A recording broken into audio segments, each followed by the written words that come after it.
The Chinese People's Liberation Army is in a period of extended change.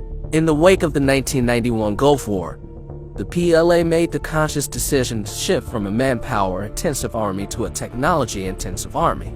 Since 1980, the army has shrunk by 60%. At the same time, the army has become more capable. New equipment has been introduced tailored to China's security environment. New tanks, missiles, and amphibious vehicles have entered service to make the PLA one of the best-equipped armies in the world.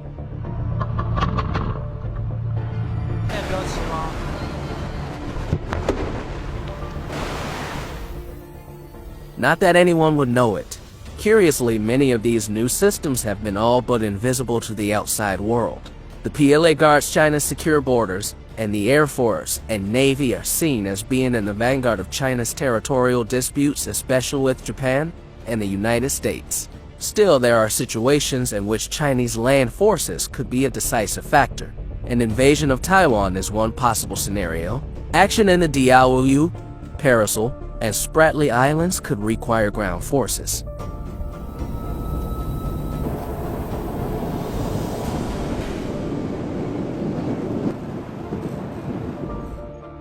With that in mind, here are 5 of the most lethal Chinese ground weapons.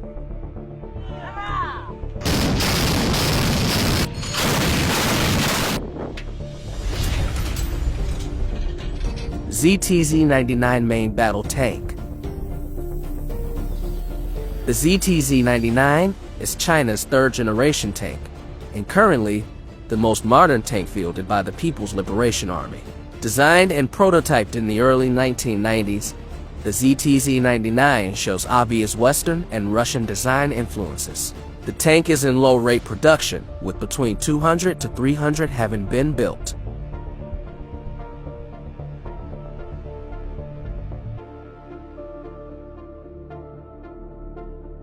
The turret appears to be an angular version of the frying pan-shaped turret of the Soviet T-72 tank. The 125mm main gun is a copy of the Tu-846 Soviet tank gun and is serviced by an autoloader that can load up to 8 rounds a minute. The tank stores 41 rounds internally, a mix of armor-piercing, high-explosive anti-tank, and high-explosive. The tank is also rumored to field a version of the Soviet At-11 Sniper, a long-range anti-tank missile fired from the tank's main gun. Rounding out the ZTZ-99's armament is a 12.7mm heavy machine gun for engaging aerial threats, and a 7.62mm machine gun mounted alongside the gun.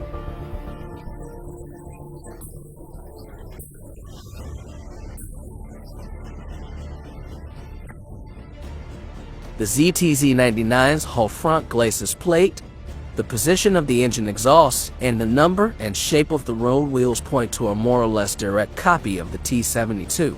The 1,500 horsepower diesel engine, a copy of a German engine, gives it a higher horsepower to weight ratio than the American M1 Abrams.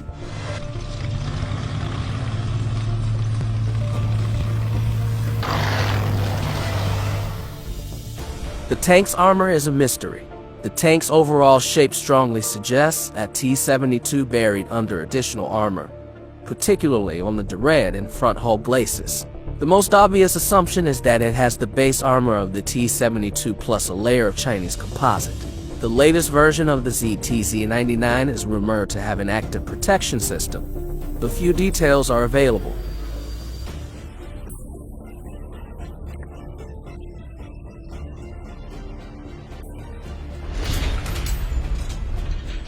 Hawk-9 surface-to-air missile HQ-9.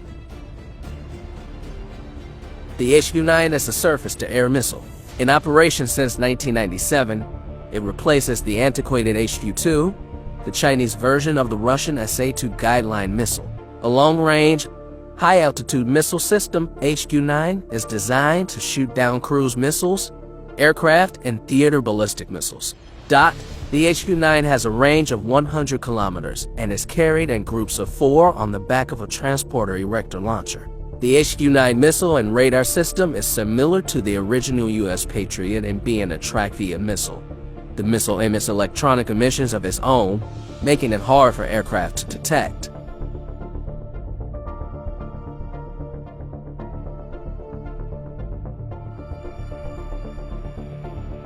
The HQ-9's HD-200 33-phased array radar system is similar to the Patriot's radar system and is reportedly capable of tracking and engaging multiple targets. HQ-9 batteries can also be paired with radars designed to seek low-level and stealthy targets.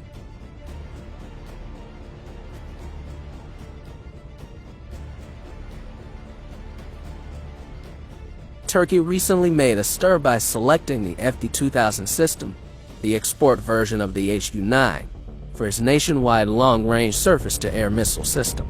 The FD-2000 beat out competitors, such as the American Patriot, European SAM-T-Aster system, and the Russian S-300. Key considerations were reportedly a price tag $1 billion less than Western competitors' prices and the promise of technology transfer. However, the deal is not sealed and negotiations have hit a snag over technology transfer.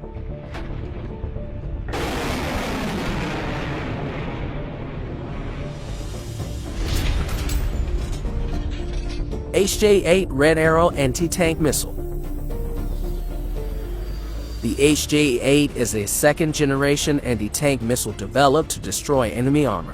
First deployed in the mid-1980s, the HJ-8 is the current main anti-missile of the PLA. Although the technology behind the missile is fairly old, it is an effective design currently being used in Syria by anti-government rebel forces.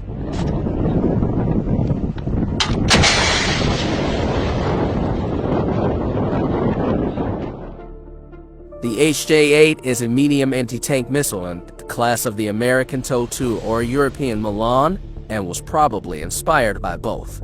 It has the range of the TOW-2, but portability approaching Milan. A ground launcher system breaks down into 4 parts: the infrared goniometer, tripod, tracking unit, and one missile, with a total weight of just over 70 kilograms.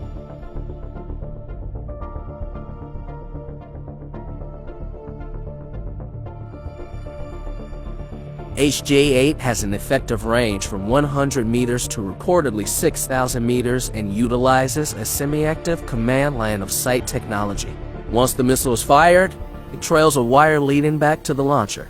To guide the missile, the operator keeps the crosshairs of his optical sight centered on the target until the missile impacts.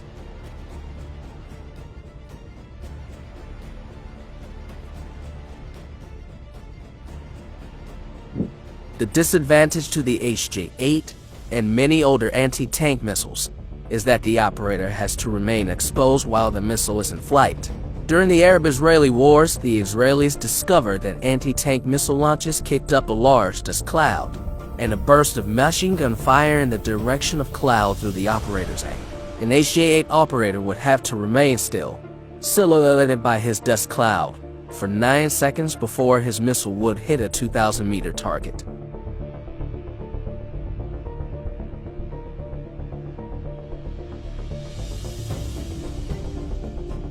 Unlike the rest of the weapons on this list, the HJ-8 missile has been used in combat. The HJ-8 has turned up in Syria, where the rebels have been using it to destroy government armor at strong points. Syrian rebels have posted a number of videos on YouTube of HJ-8 missiles in operation. Speculation is that the weapons were drawn from Sudanese stocks and funneled into the country by Qatar.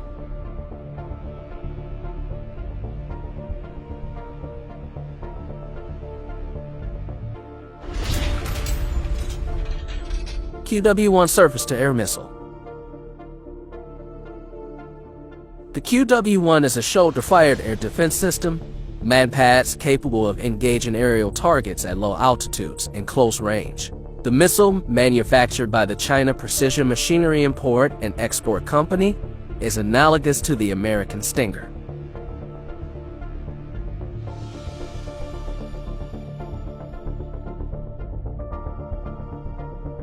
QW-1 can engage targets from 500 to 5,000 meters, operating at altitudes from 30 to 4,000 meters. It has a maximum range of about 5,000 meters. The original QW-1 used an infrared seeker to lock onto and chase targets, while later versions incorporate ultraviolet, light seeker technology first seen in the Stinger. Identify friend or foe capability to distinguish between friendly or enemy targets has been added on to newer versions of the missile, as well as electronic countermeasures to avoid spoofing. The manufacturer claims the missile has a 70% kill rate.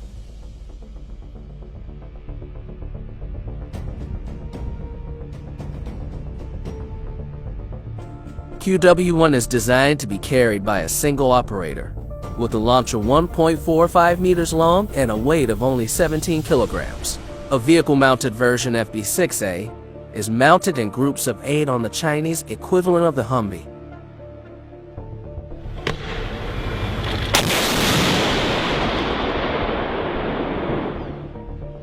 The export version of the QW-1, Fei-Nu Flying Crossbow 6, has been used extensively in Syria to engage low-flying regime aircraft. Several videos exist of FN-6 crews destroying Syrian helicopters and fixed-wing aircraft.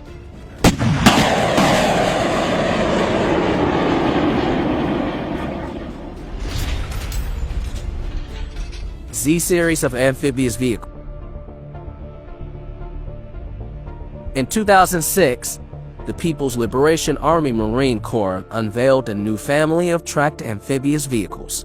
The main vehicle, ZBD-2000, is an infantry fighting vehicle, IFV, capable of traveling at sea, tall and boxy.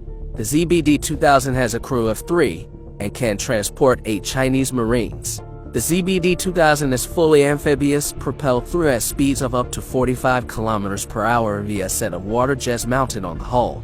The vehicle is equipped with hydraulically powered planes at the bow and stern that can be extended to allow it to hydroplane across the water. The vehicle is also capable of speeds of up to 65 kilometers per hour on land.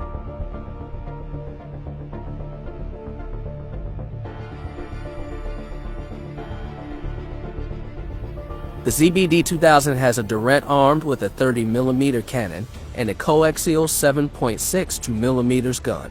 It also mounts 2 HJ-73 anti-tank missiles, one on each side of the turret on launcher rails. The 30mm gun can be fired while the vehicle is in the water. A light tank version, the ZTD-05, has a crew of 4 and mounts a 105mm rifle gun. The gun can be fired while waterborne and is capable of firing laser-guided anti-tank missiles. The Z-series of vehicles are particularly important because they could be used not only in a Taiwan invasion scenario but also in the South and East China Seas. The Type 071 landing platform dock could carry a force of ZBD-2000s that could launch at sea and land on a disputed island. Such a force, equipped with communications gear, thermal imagers, and anti-tank guided missiles, would be a formidable presence even to enemy ships.